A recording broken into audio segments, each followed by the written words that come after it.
Hi everyone, I'm Saro Lynch-Thomason, and with me today on Songs That Speak is queer artist, organizer, and singer, Rue George Warren. Hey y'all! So today our format for Songs That Speak is going to be a little different than normal. We're going to be singing some songs together and talking about Catawba musical traditions and how colonial history and colonial experiences show up in traditional folk song. So as a white singer of songs from many traditions, I'm always trying to think about the ways that I can respectfully learn or learn about songs from other traditions, including indigenous traditions. And I also try to think about the ideologies behind the traditional songs that I'm singing. Like, what are those songs talking about? What are they promoting? So that's why I wanted to have a conversation with Rue. Rue, could you tell us more about yourself? Kuri, himba. Niat Delasin George Warren, niat nitam Rue, ye isware, ye kitabare, ye kampitsa wachahere, yaksuna wanda George Warren, tatewa na bak George, yaksuna hachu ye, Dr. Winona Hair, hawo, Saro, hawo, nitam.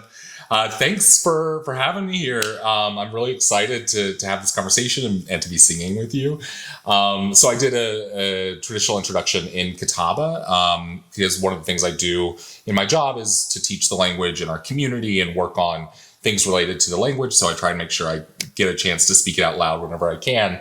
And in a traditional introduction, you tell people who you are. So I said what my name is. You tell people where you're from. So I said I'm Catawba. I'm a citizen of Catawba Nation. I also said that I'm a person of the river because in our language, that's what we call ourselves is Ye Isware, the people of the river, because we say we've lived along the Catawba River since our world began.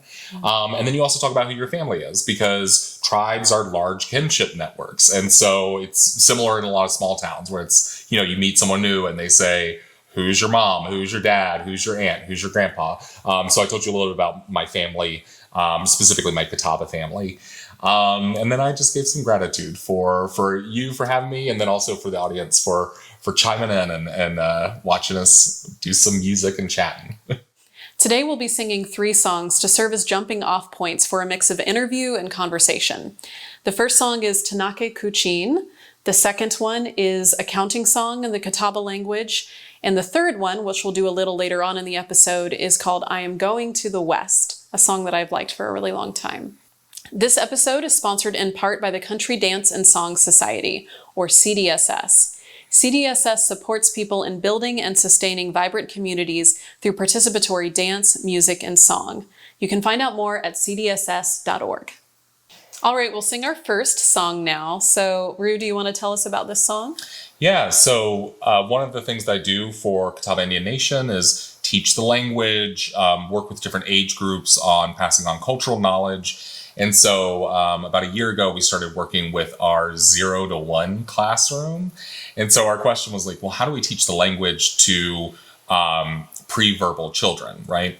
And so what we decided to do was to write some of these songs that could be used by older folks to learn different parts of the language, but with the younger kids, just to get them what we're calling Musa Katabare, which is like love of Catawba. So just an affinity, a sense that this is something that their community does. So we go in every week and we sing these songs with them. And we also wanted to help them think about the other things that we share the land with. And so birds are one of those things. And the classroom we were in has a bird feeder outside. So I was like, oh, let's sing about the different birds that come. So that's how we wrote the song. You can switch in different birds, but today we're going to be doing 4 birds. We're going to be doing Tinde, which is the blue jay, Wachuk, the woodpecker. It does sound like woodchuck. Right. Which sounds like Wachuk, right? So it kind of sounds like it. Weespukpuk, which is my favorite, which is a little robin. And then Ahonk, which is goose, because it sounds like ahonk. Yep. Yeah. So, that's how we came about writing the song. And so I'm happy to be singing it with you today. Awesome. And if you want to learn this song, you can check out our companion video linked in the notes below. Awesome. Tanake Kuchin Yinya Tanene. Tanake Kuchin Yinya Tanene. Tinde, Tanake. Tanake. Tanake kuchin inya tanene. Tanake kuchin inya tanene. Wachak, wachak, wachak, wachak. Tanake. Tanake. Tanake kuchin inya tanene. Tanake kuchin inya tanene. Whispak puck, whispak puck, whispak puck, whispak puck. Tanake. Tanake. Tanake kuchin inya tanene. Tanake kuchin inya tanene. Ahong, ahong, ahong, ahong. Tanake. Tanake. Yes. Thank you for singing that with me. Absolutely. Yeah, so we'll sing one more song together, and then we'll get into our conversation. Yeah, so the second song was actually written a couple of years before the bird song, and it was because I was training some of our Head Start teachers on the numbers in Catawba. And it's really weird if you've never spoken Catawba before, learning those numbers. So we wrote this song, and we have hand motions to it, and some pronunciation information for you if you want to check out the companion video where we teach that song. So this song goes through all 10 of the numbers 1, 2, 3, 4, 5, 6, 7, 8, 9, 10 in Catawba. And it just repeats. And each time it repeats, it gets faster and faster until we get frantic and can't stop laughing. So I'll let you sing through it once. Okay. And then I will try to follow along with you as you go a little faster and faster. All right. Tapine nongperi, namina parapari, pateri dipkura, wasisinia, dabusa wongcha pichine. Tapine nongperi, namina parapari, pateri dipkura, wasisinia, dabusa wongcha pichine. A little faster. Dapine nongperi, namina parapari, pateri dipkura, wasisinia, dabusa wongcha pichine. A little faster. Dapine nongperi, namina parapari, pateri dipkura, wasisinia, dabusa wongcha pichine. A little faster. Dapine nongperi, namina parapari, pateri dipkura, wasisinia, dabusa wongcha pichine. One more time. Dapine nongperi, namina parapari, pateri dipkura, wasisinia, dabusa wongcha pichine. Yes. Okay. Awesome. Thanks for letting me share both those songs with you. Awesome. And with your Thank you. audience. Yeah. So please, you can learn those songs. And for now, we'll get into our conversation. Yes. And could you talk about more who the Catawba people are? Yeah, so like I mentioned in my introduction, we call ourselves Ye'isware, the people of the river. So we've been along the Catawba River since, well, archaeologists say that for like 6,000 to 10,000 years. We say in our stories that it's since the world began, because for us, that is when the world began. We became Catawba on these lands, right? Not these lands, we're currently on Cherokee lands, but on Catawba lands. Mm-hmm. And that's where our language comes from. Like when you look at our language, it's filled with knowledge about plants and animals that are specific to this area. When you look at our food traditions, it's based on the foods that we find around us, land management, all these things, everything about us as Catawba came from these lands. But of course, colonization represents a huge rupture in those traditions. And so a lot of what we're doing in Catawba Nation, and you also see across Indian country, is this new generation, this new fire for revitalizing these traditions. It seems like this is part of some broader work for you around revitalizing the Catawba language. Yeah, absolutely. So our last first language speaker of Catawba, passed away in 1959, 1960, 1961, depending on who you ask. And he was also our chief for many years, Chief Samuel Taylor Blue.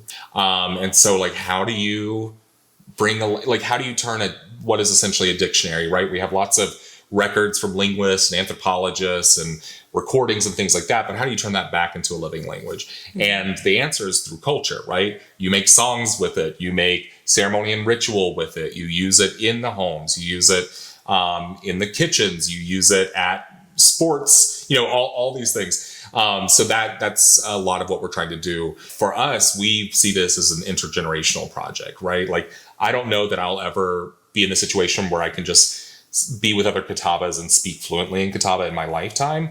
But we also understand that there are future generations that are coming, and that it's our responsibility as their ancestors to make the world a better place for them when they come into it, so they don't have to struggle in the same ways that we did. Are there other traditional songs in Catawba culture that you enjoy or take part in? Yeah, one that's really close to my heart is what's called the Women's Honor Song. So it's a song that we sing specifically to show honor and respect to Catawba women. And the lyrics, the translation of it talks about we, the women of Catawba Nation, step high, step high. And it's because in our culture, women have a really crucial and essential role, right? Like, traditionally, Catawba women were often in charge of communities, insofar as any community had a leader in it. Catawba women were in charge of what happened to various land, particularly like ceremonial land, burial grounds. For me, it's a really personally important song because it's shown up at really crucial moments in my life. For example, when my sister passed away, this was the song that was drummed at her memorial service. And that's the thing about our traditions, is that they are deep in their past, and sometimes they're abstract and hard to understand, but then they're also real and intimate and a part of our life today. So, but the reason I didn't share that song is because along with the power of those songs comes some rules and regulations about how we use the song or share the song. Yeah, I wanted to ask about that. If there are songs that are tied to specific uses or rituals that are only sung in specific contexts? Yeah, absolutely. So specifically the Women's Honor Song, I've been told very explicitly by the people who taught me the song that we are not to record it. So I almost never sing it in public unless I can assure that no one's recording it. And so, that's kind of the big one that you hear over and over again for different songs, is don't record it. Sometimes you'll hear only use it in within community or a family event or something like that. But mostly it's around recording. And I think part of that is, one, our history with anthropologists, which has not been great. But also just it's a survival tactic as well, because for a lot of tribes, particularly ones farther out west, you weren't allowed to sing your music, sing your songs, to do your drumming, to practice your rituals. And so for several generations, if you wanted to keep that alive, you also had to enforce strict secrecy, because if you were a parent who was teaching their child drumming, dancing, that child could be taken away like that, because it would be illegal for you to be doing that, and then sent to a boarding school. So I think for a lot of tribes, those traditions come from that experience of being forced to hide it. And now suddenly we're in this era where everyone wants to know about Native traditions and culture and music. And I think a lot of these elders are wise and being a little bit slower and just jumping into this sharing culture, is what you might call social media sharing culture, I guess. Yeah, that's so interesting. The idea of, not recording in order to save the tradition, which is, I think, conceptually, especially for folks growing up outside of those communities, and just with the level of reproducibility and social media that we have, the idea of saving a song, say in the song traditions that I'm familiar with, that involves replication. You need to record it so that other people can learn it. And so that just seems like a really key concept of you keep the song alive through oral tradition and through choosing who gets to learn these songs. Yeah, exactly. And you see this when tribes are talking about various pieces of what the West might call artwork, right? A lot of tribes wouldn't describe things in these ways, that they are alive.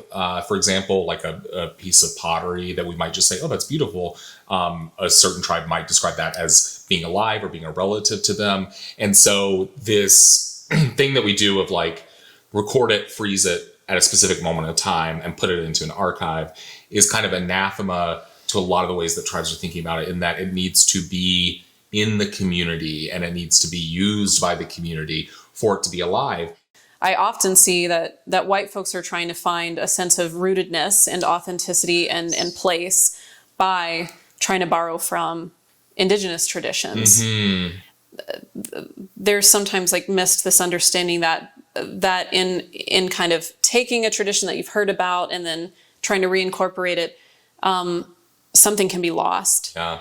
What I come back to is like, when people are like, oh, this is so annoying about appropriation, it's not appropriation, blah, blah, blah. It's like, let's just pause and like look at the bigger picture, which is, indigenous people are still largely in poverty, horrible health outcomes, all these things from colonization. And it's like, if you want this to not be a conversation, let's work on these other things. Because we're in a situation where Native artists are respected in the arts field, Native actors are respected, singers, and people in the community, then it becomes a much less important topic because we're not scraping to be able to preserve these things or make money to support ourselves.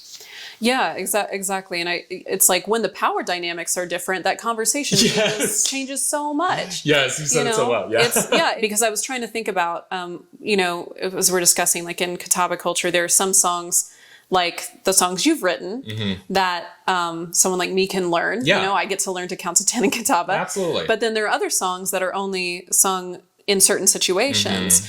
And I've been trying to think about, is there an equivalent of that in any of the traditions that I was raised in, any of the song traditions? And I can't quite think of an equivalent because, of course, there's sacred song. Like I grew up singing hymns from different traditions, and and there are songs that you would sing kind of in the liturgical calendar, right, on certain days of the year.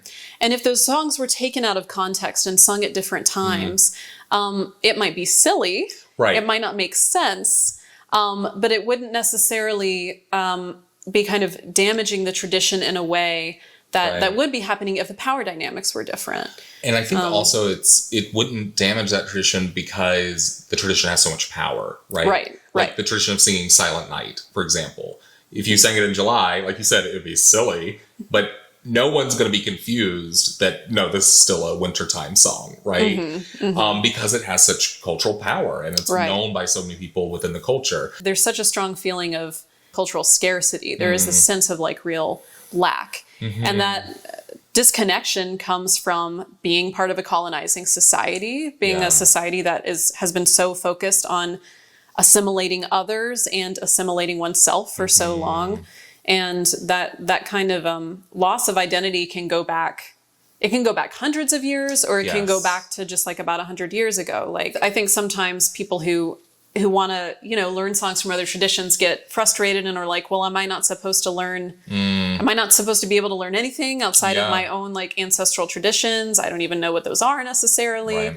But I think it's all about those power dynamics. Yes. And so to me, like, I feel like what I'm learning is the more that I can have an understanding of a direct connection to someone who is from those communities saying like, here's a song, you can totally learn this. This is what this means. Please share this meaning when you talk about this song.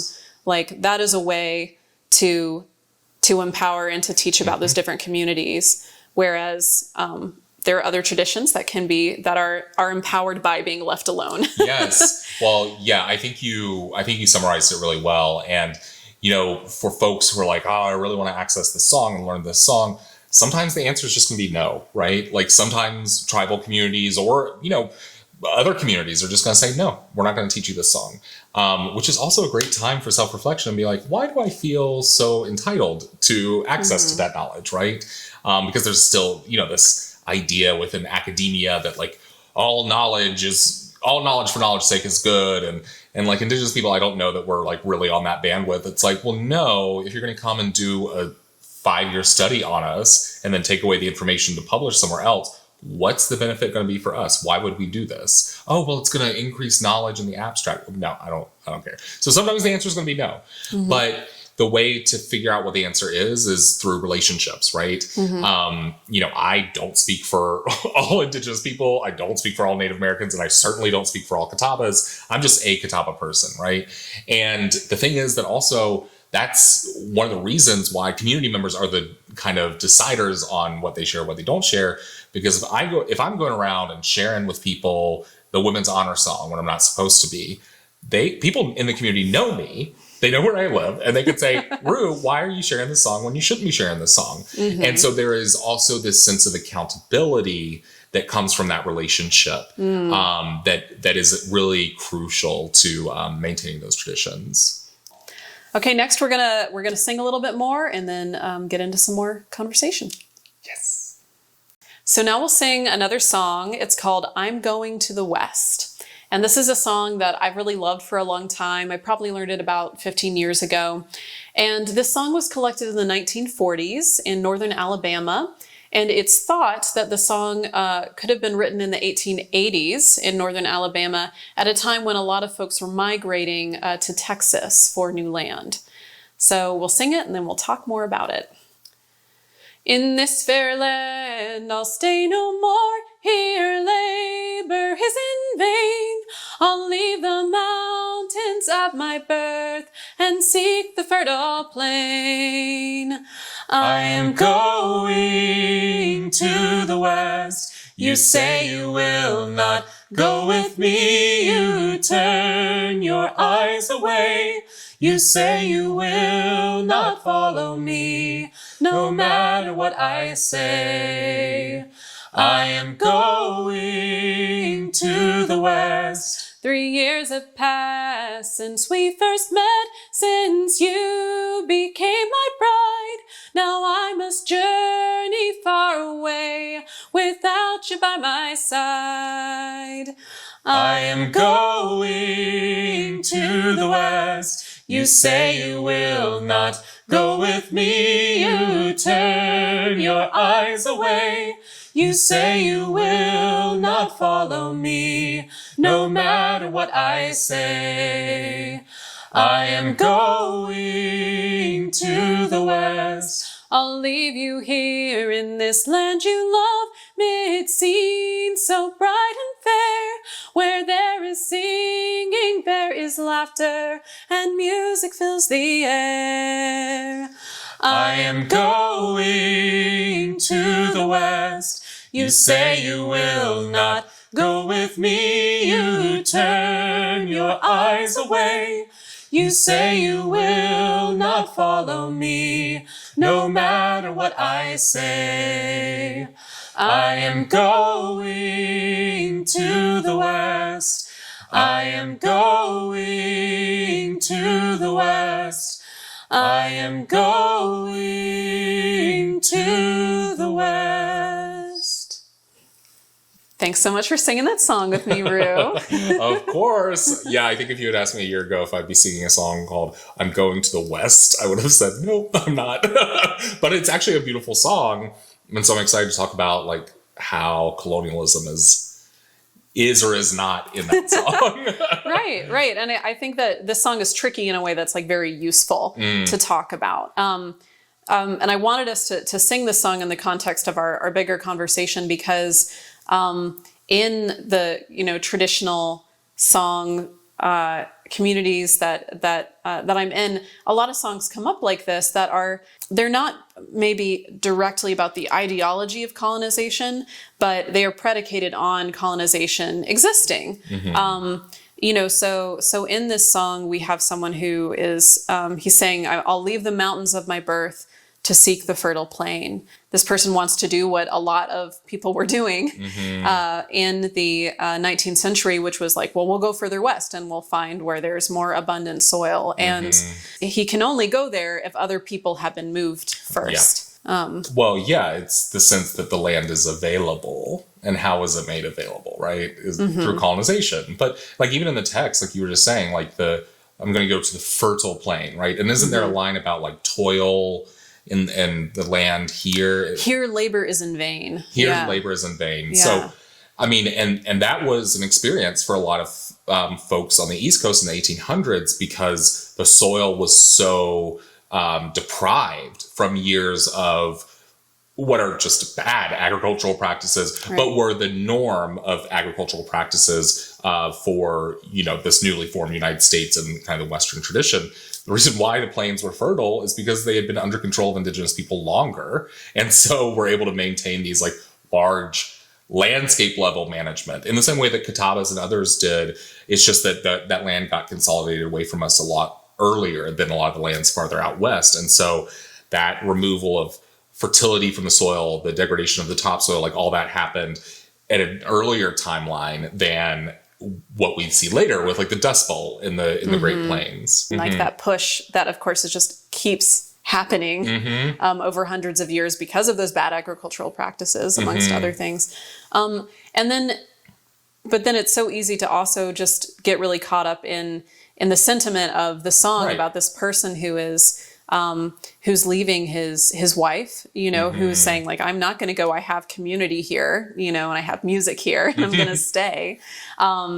It's easy to get caught up in this kind of sad love story that's happening. Yeah, totally. And I find it really interesting that this song has been taken up not just in, it's been sung by artists in old time traditions, but and bluegrass as well. It's also been picked up by some Celtic artists as well. Interesting. And the first time that I actually ever heard a version of this song was by Connie Dover, who she's an American musician, but she does like Celtic oriented music. And so I thought the song was about immigration, like from, the North Atlantic islands, from Ireland or from Scotland, and coming over to the Americas. One way that songs get retained in the memory is that they are flexible enough for different contexts, right? And so like you were able to hear it in the context of Irish music and have this meaning building from like, oh, this is about immigration, right? And then in this context, this is about specifically probably moving from Alabama to Texas, right? But it works in so many contexts because the words that it uses are pretty general, right? Like I'm going to the West. West seems very specific, but the way it's been used in the United States is absolutely not, right? Like it's been used in so many different ways over time. For example, West is also very synonymous with frontier in the way that the United States thinks about these things. And, we're right now in the middle of the Appalachians, which until the Revolutionary War, until after the Revolutionary War was the West. It was the frontier, right? So I think that's one of the reasons why it probably survived the way it did outside, like, if it was indeed just that specific moment. There's often kind of this focus on like the simpleness and the hard work and the hope of these people who showed up, and that romanticization very naturally ends up getting lent to a song like this. And all of that is to say, I love this song. Yeah, it's a beautiful song. And I want to keep singing the song, but it feels important to contextualize the song, and when we sing songs like this one to kind of introduce it and talk about all the elements, everything that's happening behind it. Well, I want to talk too, kind of on the politics of traditional song. And, there are songs like I'm Going to the West that are predicated on colonization happening. And then there are songs from older song traditions that are very directly about ideologies of colonization and use a lot of racist language towards indigenous people. And I've come across this in different genres, but what I think of the most are in some shape note hymn singing traditions.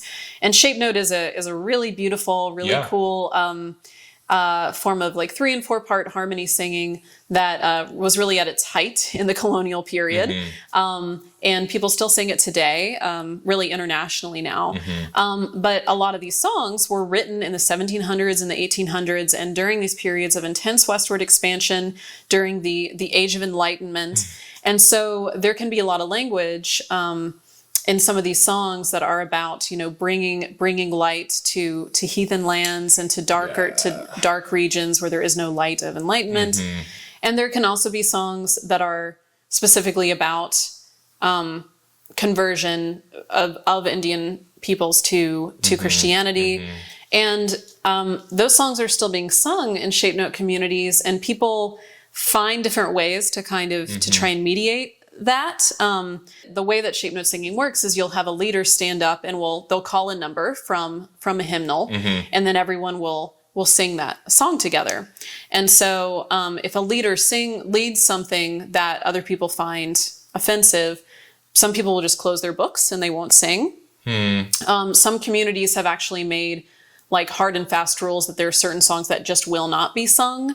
And then other times someone might take that leader aside and be like, hey, here's some reasons maybe why we can choose a different song to lead in the future. Yeah. And in general, people just choose to lead those songs less and less. People don't lead those songs. And when you're group singing and you choose a song to sing together, you're lifting it up, right? Like if you're in a choir and you got 30 people, that's a powerful act for them all to be singing the same thing at the same time, right? There is an unspoken kind of consensus when everyone is singing those words together. And one of the strongest consensus that you probably ever see, like I've been in a lot of spaces where it's like consensus based, but like getting everyone to sing the same thing at the same time, like that is a powerful consensus. When someone's not singing with the group, right? Yeah, so there's so much power in that, and so it's something to be really thoughtful about. And there's a term I really like that I've heard a lot of folks in New England folk song communities using, which is "leave it in the archives."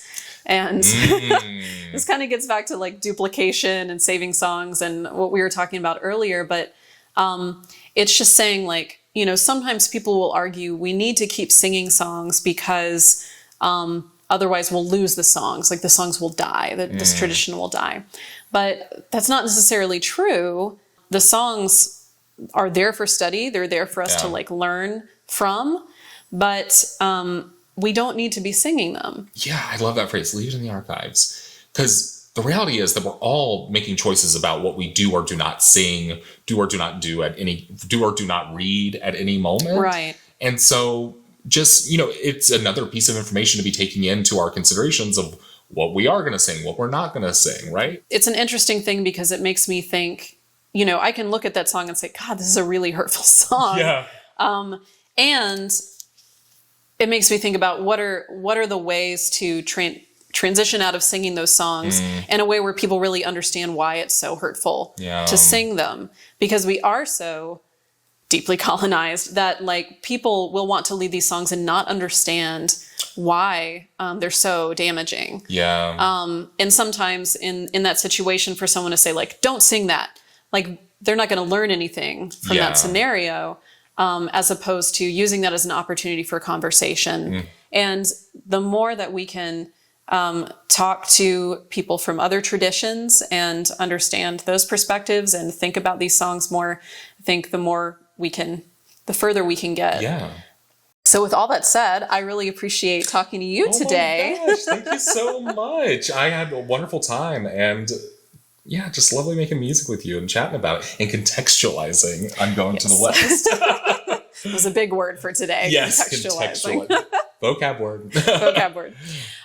So if you enjoyed this episode, please hit like and subscribe. And I am including some more links to Rue's work and to about the Catawba Indian Nation in the notes below. And until next time, be well and sing on.